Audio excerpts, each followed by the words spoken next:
I'm Lucy Bruns from Lucy's Sugar Shack.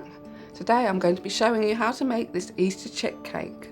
For this project you will need a sports ball baking tin, vanilla buttercream, yellow candy melts, black and orange icing, lollipop sticks, green and yellow food colour, coconut, wafer daisies, baking parchment, a wing template, ribbon, cocktail stick, palette knife and a cake board. First step is to bake a 6-inch cake. You can use your favourite cake recipe and 1/2 of the Wilton sports ball cake tin. Take some vanilla buttercream and spread it all over the top of your cake. There. You take your ball cake out of the tin and on the top like that.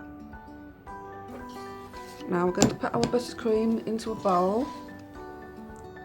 Use all of the tub, and we need some yellow food colour. If you take a cocktail stick and add the yellow food colour, you only need a little bit at a time. Stir that in. Add a little bit more until you have a nice cheery bright yellow colour. Now we're going to spread the buttercream all over the cake. Use your palette knife. You don't need to be neat. In fact, it looks better if you've got a little more texture. You smear it on quite roughly. It's a great project to do with children. They can get involved. Just continue the whole process until you've covered the whole cake. Just go over the cake with your palette knife, swirling buttercream until you're happy with how it looks. Buttercream helps to seal the cake from the air, and that keeps it a bit fresher. For the next step, you need to print out this wing template. It's 2 wings and the comb for the top of the chick's head, or you can draw your own. You sellotape it on your surface just so it doesn't move around. Take a piece of greaseproof paper and stick that in place on top of your template. And next we're going to take yellow candy melts, pour in maybe 2 handfuls. I'm going to melt this in the microwave. Melt the candy melts according to the packet instructions. Depending on the power of your microwave, you might need to check it every 30 seconds and give it a stir to help it along. Stir the candy melts until it's completely smooth. You need to take 2 lollipop sticks. And we're going to dollop the candy melts on top of your template. Use a lollipop stick, push it to the edges of your wing template, and when you're happy with the shape, just lay the stick on top, like that. And cover it with a little bit more candy melts, just so that the stick stays on the wing, like so. Then we do the other one. Then we're going to do the comb, which is the bit on top of the chick's head. While we're waiting for our wings and comb to set, we'll get on with making the eyes and the beak for our chick. Knead it in your hands, get it warm. Right, we roll it into a ball in your palms, and then make it into a cone shape, rolling. You get point, and then flatten the bottom, and that's your beak.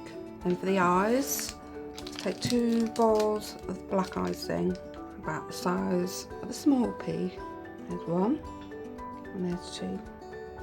Just put them aside to dry for about half an hour. Now take your eyes and just stick them into the icing, like that. And the other one.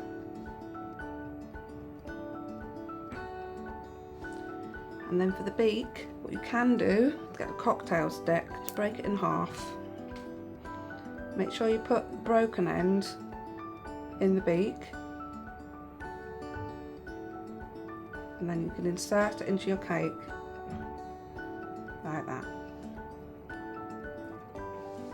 If we just move this to one side for a moment and bring in our wings and comb.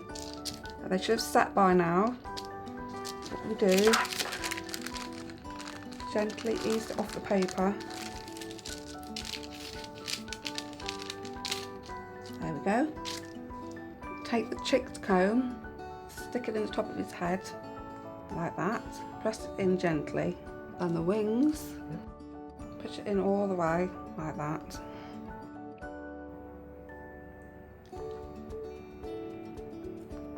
There we go. Next, we're going to take some lovely Easter ribbon. I'm going to trim the outside edge of the cake board. Cut it to size. And add a little bit of glue to the edge of your cake board, just to hold the ribbon in place. Just wrap it round. And make sure they're joined at the back. Now we're going to colour our coconut green to resemble the grass. Got some green food colouring. Again, just use a cocktail stick, add a little bit at a time.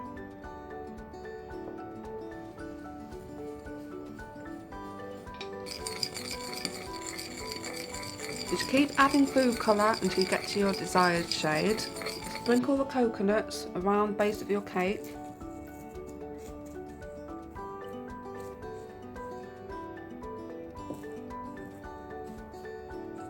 For the last step, I'm going to add these wafer daisies to the base of my cake.